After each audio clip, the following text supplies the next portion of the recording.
Hello, welcome. My name is Nathan Servi. I am Head of Education at Manager Jami, and I am joined today by Catherine, who is Streetwise Project Coordinator, and Emma Dorman, who works for Jamie, and at Jamie she is Senior Education Coordinator. Now, this is the second episode of a three-part series on supporting young people and parents on mental health. We had a conversation about parents with Philippa, and this is the second episode, and we will look at primary school aged young people. So first of all, Catherine, Emma, welcome. How are you today, and how's it going? Yeah, good, thanks. Not loving the weather. It's pouring with rain where I am, but very British thing to go straight for the weather. I know, right? That's exactly where I was going as well. I was like looking out the window and just thinking, weather.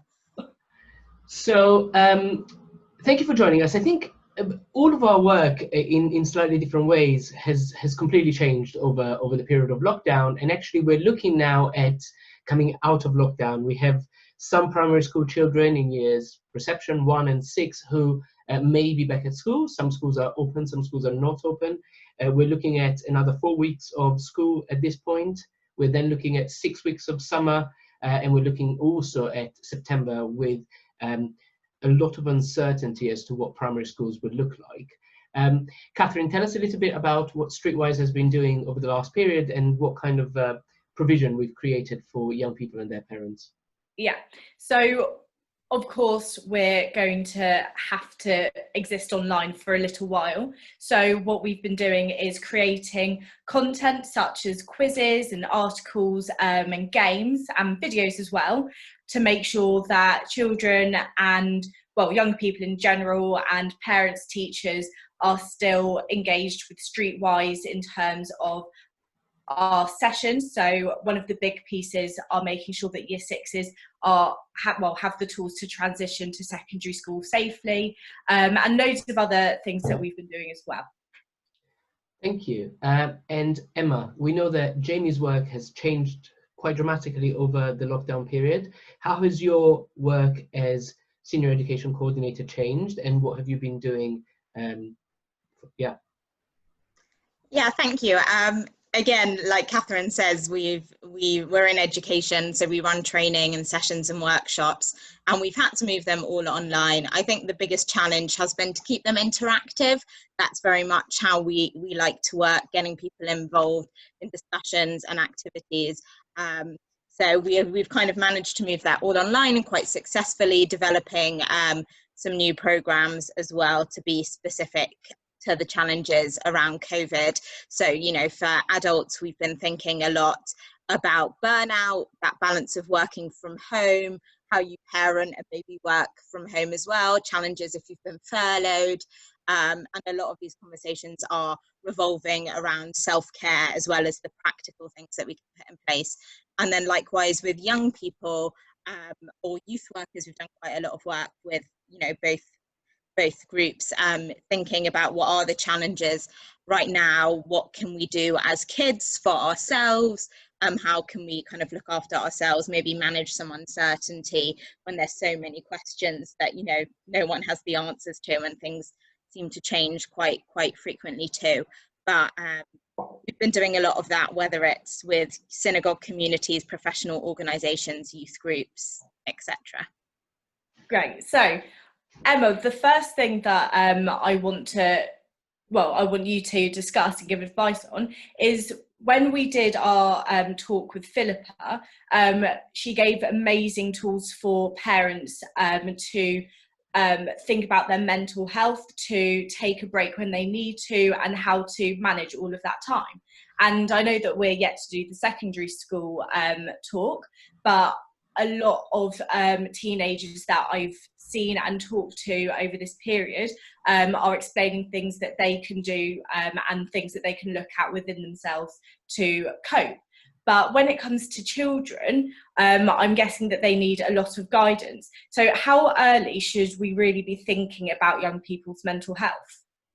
I mean, it's never too early to think about it. I think we have to be really aware that, you know, even babies, very young kids, they grow in relationship to the environment and the people that are around them as well. You know, they learn by seeing what we do. So it's important for us as parents or just responsible adults to think about how we role model to them. So, you know, being able to say in an age appropriate way to a child, actually, I feel really, really tired, or, you know, I'm quite stressed because I've worked and we've just had dinner time, and I need a break, so I'm going to sit down.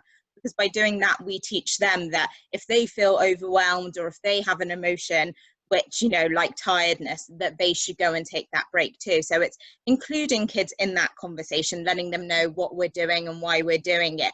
So it's really important that I get some fresh air today, so I'm going to go for a walk. Would you like to come with me? Obviously, if there's a parent at home, they don't have to, but just having those ongoing conversations, so we role model what we're doing, so our kids learn from it. And also just remembering that they have a range of emotions, and some of them may seem inconvenient to us. When they have a tantrum, it's not what we need right now, we're stressed, but they don't have a frame of reference, or, like you're saying, the language, in the same way a teenager can say to you, I'm really angry, and you can say, okay, about what? And they can say X, Y, Z. A young kid might just stop with, I'm really angry, or they might not even go that far, they might just have a tantrum. So we need to be really aware that that behavior is communication to us. So we need to stop, have a think, and then try and have a conversation with them. And that might take some time. If a kid is having a massive tantrum in the middle of your living room, trying to calm them down, sit and have a conversation, it's not going to work. We need to kind of sit with them, wait for that to pass, and then try and work out what that was about, and then what can we do together. So I'm bored, what would you like to do? We might not be able to do it, particularly during COVID, and that's, you know, kids do need to hear no sometimes, that's a boundary. But, you know, thinking about, well, we can't do that, what's similar that we can do? So always keeping them in the loop with the conversation. It's empowering them for them to make decisions as well, and, you know, be treated like you want to hear what they have to say as well. I really am very interested in what you say about boundaries, actually. What do you mean by boundaries? And considering that all of our social encounters and experiences at home have changed completely, why did you mention boundaries, and what do you think is important in regards to very much primary school age children, in regards to living space, in regards to timings, in regards to and how do these boundaries affect their mental health and also their behaviors and so on and so forth? Yeah, that's really interesting. And I think in some ways, like you're saying, boundaries do need to be a little bit more flexible right now, or our boundaries that we've had with our kids will maybe have changed because we are stuck at home a lot more. But in some ways, it's even more important because boundaries provide consistency. A child who knows where the line is and where we don't cross is really, really important. And it's confusing for them, you know, if one person says X and one says Y, and they get treated in slightly different ways or parented in slightly different ways. So those boundaries will create that consistency and normality, which most of us need, that little bit of normality, whether it's routine or what have you right now, because that will help balance all the uncertainty we're facing. And loads of those that you just mentioned around sleeping times, that this is bedtime, and we know bedtime is at X o'clock, and that doesn't change. We know that this is not how we behave in certain situations.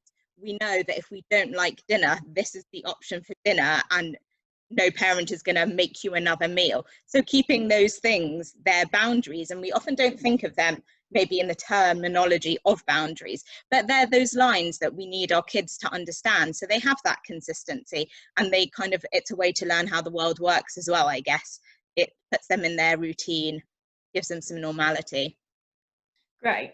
So I think that's really interesting, and paired with communication, I think that's really important to make sure that children are aware and know what to expect, and that will help them. But what are some of the signs, or are there any signs that children might display to give us a bit of a, I don't want to use the word warning, but like let us know that their mental health might be affected by what's going on at the moment? Sure. I think the main thing, as with a lot of things, is going to be a change in behaviour. So if we are an adult who is around our child, or someone else's child in kind of quite a significant capacity, then we are well placed to spot changes of behaviour. It's why we often turn to teachers around mental health as well as parents, because they also spend a lot of time with our kids, and we want that change in behaviour. But we should also just not, jump from one to the other. I've seen this change, therefore that definitely means their mental health isn't as good as it should be. It's just an opportunity to be curious about it and maybe think about the context too. So it's very normal for maybe a child right now, or at the beginning of March when, COVID really started kicking off, to be a bit more anxious or a bit more stressed out, like we all were. And that's quite normal. So we also want to think about that context. Of course, if we have concerns, then we definitely should reach out and get support from a professional. But some of those changes could be that kind of inconvenient or unhelpful behavior, so maybe being more angry, more frustrated, more sad than usual, maybe withdrawing or not wanting to do the things that normally might put a smile on their face or diffuse a situation, and also more like physical things, so a change in sleep or a change in eating. And I think it's always helpful just to maybe think about how it looks for us or other people we know, because we're all human, so we're all going to, in our own individualized way, have changes. Great. I have a potentially very difficult question, and I'm not sure I can ask this, but I will try anyway. Do you think that children's development, their psychosocial development, do you think it has been affected? Do you think, I've had this question a number of times, and I've been part of a number of different conversations that looked at, is this something that is momentary, and then young people are going to come out in September and everything will be normal, and what is normal, obviously, but also lots of people think that this period has really impacted and will have a very long-lasting impact. What are your thoughts about that? I mean, it's very hard to say long-term impact, because we've not had a global pandemic for a very, very long time. So there's nothing to compare to, and maybe other situations where we could say, well, X event happened 10 years ago, and when it did, looking 10 years past, this is what's maybe changed for that generation. So it's very, very hard to say long term. I know that there have been conversations about the impact that it will have on the mental health service through the NHS, after the event. But I think when we really think about young people and the impact of lockdown and, living through a global pandemic, there are maybe some things that we can be aware of and be curious about without assuming that they're going to be a foregone conclusion. So, for example, the impact on their relationships may have changed quite significantly, particularly maybe with primary school kids who don't have their own phone and won't pick up and do a WhatsApp call, but might do it with family, with their parents, which of course we should very much encourage. But it's possible with younger kids, particularly if they haven't always been comfortable socializing, this may feel a bit of a step back. They may distrust people a little bit more when lockdown eases, or they might seem to be a bit more clingy or over reliant on you. But on the flip side, they might have learned to be a bit more independent or autonomous right now as well. So it could, there's a balance there. We might see kind of a lack of focus or frustration or motivation right now, possibly if around schoolwork, when they are at home but expected to do work that they associate with the school environment, or they feel like they don't understand it. And again, as we said earlier, they might not have the language to tell us exactly how they feel. So they might be acting out a bit more, having those tantrums. And again, we need to kind of try and work out what there is and try and have a discussion with them. You seem quite angry. Is it because you don't like the schoolwork? Is it because you're finding it hard? Is it because you just prefer to be outside playing? Maybe their siblings are, because they've already done that work. And, that's going to be very, very different. There might be more uneasiness. They might just seem to be a little bit more worried, a little bit more checking in with you about things. Can I do this? Can I do that? Which maybe previously you felt like that was a step you'd got past already with their development. But likewise, being at home and maybe less at school, there might have been opportunities to be a bit more creative, or imaginative with a bit more playtime possibly. So we may see that they also, you know, mirroring that, are being a bit more creative or a bit more curious about the world as well. So I think there are things we may see as more negative and some things that may seem more positive. And that's going to depend on each kid, who they are, what their experience of lockdown has been, you know, their home environment that they've been in, etc., etc. Great. So I think that one thing on the back of that I want to ask and maybe get some advice on is if there are any activities that do promote positive mental health, because you talked about creativity and then playing, and that maybe helping with their independence and autonomy. So is there anything that would promote positive mental health? Yeah, I think there are a few things that we can do. I think the most important thing, whether we're an adult or a child, is to have options to communicate in the way we want to communicate and without feeling pressured. Too often when we pressurize people to talk, they clam up. Probably most of us, that resonates in some degree. So the first thing I would say is keep that communication channel open and without pressure, so they know that if and when they do want to talk to you, they can. So that needs to be an ongoing offer. And again, we said a bit about reflecting back, particularly if they don't have the language. It sounds a bit like you're feeling frustrated right now. Does that sound right? And they might say, no, actually, I think I'm more angry. Or they might say, yes, actually, that kind of makes sense. So helping them find that terminology is great for their emotional regulation. But we can also think quite broadly about how we do that. So not every kid will want to use direct language on a one-to-one conversation. So thinking about how else can we give them opportunities to kind of maybe channel those emotions. So, you know, is it through drama? Is it through storytelling? Is it music or art? Because kids work in different ways. So we want them to have ways to communicate with us, but that's not always directly verbal language. I think we should be honest with kids in an age appropriate way with factual information about what's going on. So thinking about that uncertainty, about that, you know, change, etc. When is this going to end? When can I see my friends? When am I going to go back to school? I think kids, particularly younger kids, but true for lots of us, is that if we don't feel like we have the facts or don't understand, we can catastrophize and jump to the worst case scenario. And we don't want that either, because we don't want them to be unduly scared or worried. So if we can talk to them age appropriately, tell them what is going on, and maybe even share, you know, I'm struggling to know exactly what's going on, or I don't know when you're going to go back to school. And that's quite hard for me not to have the answer to that question too. And that makes them feel less alone. But of course, we want to retain being the adult in the relationship too. So we're not swaying the balance of, and now I'm going to tell my child everything, but just giving them the facts in a way that would be appropriate for their age. And I think also routines, schedules, boundaries, we've mentioned them, but that's great for their normality, for a feeling of safety and containment. And kids socialize and learn best when they feel safe and contained. And that's for us as adults to provide that normality. And lastly, self-care. It's always going to be a great one for our mental health. So going back to that time spent together, that creativity and playtime, exercise will be important for them, time outside within government guidelines. And also you mentioned that independence that I alluded to. So opportunities maybe to take the initiative or problem solve. So we want to do this, how can we do it? Or if they come up to you with a problem, what do you think might work? So guiding them through that process is really, really good for their development as well. Brilliant, thank you. I think from the beginning of the lockdown, in my family, we had a very, very specific routine and a specific structure. We would do a walk to school every morning.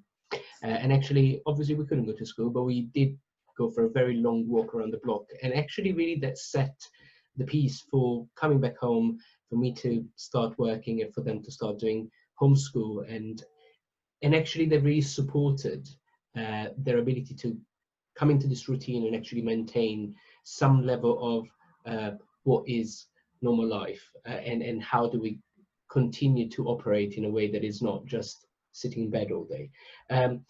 One other thing that I am noticing, and I know from lots of parents of primary school children, is that even if prior to this pandemic there was very little online time, these children are now very, very, very much more online. And I think we've had many, many conversations about the fact that we need to, as parents, we need to allow ourselves to say, okay, that's fine, because everything is upside down. There's no routine. So actually, if our children are playing online more or spending time on WhatsApp chatting with their friends, then that's okay in this period. I know that my kids really like to watch TV, and usually they would watch very, very, very little TV, and now they are watching a lot more of it, and that is because our routines are a little bit crazy and we need to work, and that's what happens. What are your thoughts about young people's experiencing more social contact online, and also playing games, and also watching TV, and what are your thoughts about it? Yeah, I think particularly for primary school, we are maybe more likely to be checking that what they're doing is age appropriate, and obviously we would most likely be setting it up for them too. So just keeping those boundaries, I guess. Again, if a kid points to something, says I want to watch that, if you know it's not age appropriate, you're not going to let them. So we do have more of an element of supervision there, which is really important for their general kind of online safety and things like that. But I think you're right, we do have to be a little bit more flexible with parents often working and homeschooling. There is time where you have a meeting, and the best thing might be to do, or the most convenient, is to put your child in front of the TV, because that will occupy them and there's maybe no one in the house to keep an eye or what have you. So I think we also shouldn't berate ourselves as adults as maybe needing to rely on these techniques that we wouldn't usually use. But I think as long as we're keeping them age appropriate, and maybe having a conversation with our kid about, we don't normally watch TV at this time, and this is why as well. So then if your kid decides to have a tantrum because they want to watch TV at 4 o'clock in the afternoon, you can remind them that, do you remember we don't normally do this? Yes, but we did yesterday. Do you remember what we said about that? So again, it's having that conversation, that understanding. But I think also when we can use technology, whether it's Skype or WhatsApp or Zoom, to have family conversations or social occasions where the kids can be included, that's really, really good for them as well, because they can't set up a call with their friend in reception by themselves. But as families, can we get together in safe and appropriate ways to give our kids an opportunity to socialize and see recognizable faces, is I think really important as well. Cool. Yeah. So at the beginning of lockdown, we were thinking about how to help parents who have children and are working from home, and how to make sure that they're comfortable and confident letting their kids be online, and maybe they are working so they can't supervise them all the time. But I just want to mention a couple of things that we did talk about. So you were saying that sometimes they aren't going to be around, and we try to supervise them as much as we can. But there are ways that you can leave your children to play on their games online by doing things like making sure they're using a kid-friendly search engine like Kiddle, to make sure that they're only accessing things that are appropriate and that are agreed on together. But also, a lot of the time, kids use games to connect to their friends and to escape, and maybe to unwind and talk. And so if you want to check up on them, and maybe this is going back to checking whether their behaviours, if they've changed a bit, like make sure that you're kind of checking up on them, talk to them about the games that they like to play, ask them if you can see and if they can show you and demonstrate what they're doing. So you're in their world, and you're making sure that if there are behaviours that have changed and things that you want to see, you're able to get them to show you their world, and you're being able to see like who they're communicating with, what makes them feel good, what games make them happy, and all of that as well. So I just wanted to refer back to that. Absolutely. I think one other thing that we always talk about as Streetwise, and we talk about it not so much with young people, definitely with parents, is family agreements. And actually having a family agreement that sets in regular times, that sets screen time or sets TV time or sets what apps are appropriate and what apps are not appropriate, what social media is appropriate and not. And this applies to virtually all ages. And what we were thinking at the very beginning of this lockdown is that those family agreements didn't need to get ripped out just because of lockdown. They needed to be changed, and they needed to be amended. And actually what we want to know is, we want to know from our children what their expectation is and what they like to do, and then come together to a family agreement, a contract of how we're going to do that together. And I think that that's a really, really important aspect of being at home, and also looking at the summer. We're looking at probably 6 weeks with very little youth camps, very little, possibly little social engagement as well. We don't know about holidays, we don't know about what our children will do, and many parents will still be working, some will not. And so that will present the same type of challenges. Should we continue to do schoolwork during the summer? Probably not, but we don't know. And how to occupy entire days whilst parents are obviously very, very busy. We're gonna come to a close. I just have one brief, short question, and it's about where can children find support, and also if you can give us a couple of top tips as to well-being, mental health in general, to sum it all up.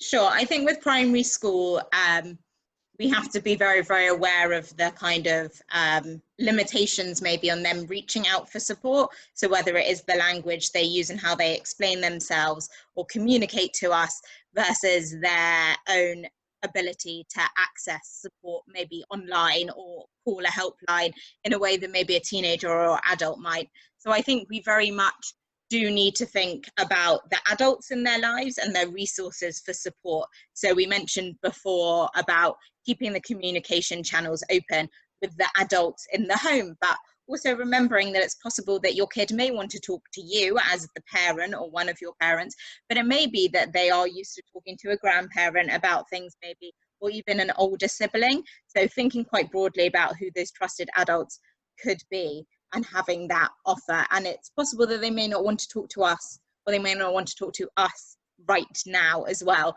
So that ongoing offer and thinking about the different ways you can encourage them to communicate with you, whether it's artistically or verbally.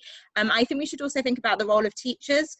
Our kids are used to spending huge numbers of hours at school, and there will be occasions where the adult or kid maybe feels like they get the most support, or the person they most enjoy speaking to isn't actually in the family home. It might be at school. So we need to maybe think about what is the school doing in this capacity? So having conversations with different teachers and hearing them, some of them are, when they meet on Zoom with the class, doing a brief boundaried check-in with the kids to ask how things are.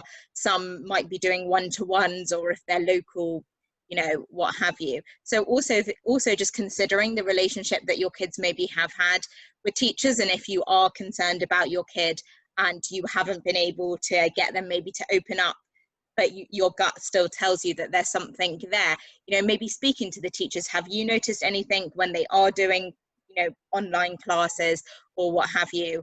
And if the school is offering it, some are still offering elements of support from school staff as well. So thinking about those options that, maybe we've already written us off as not possible for them. But all of that communication, being curious about the changes in behaviour will be really, really important to help us maybe open the conversation. If they're acting out, it might need to come from us to start that conversation rather than waiting around for them to come up and tell us how they feel. Emma, thank you so much. Catherine, thank you as well. I think this has been really absolutely brilliant, and actually there's a lot that we can do, and there's a lot that we can do to plan ahead. We've talked about a whole range of different aspects of managing primary school age children, their thoughts, their behaviors, and I think it's all about communication, it's all about openness, it's all about creating the safe space to have those conversations, and also going outside, and also a whole range of other remedies. Thank you so much. We will be doing a third episode that will look at secondary school young people, and we really hope to see you there. Thank you. Thanks.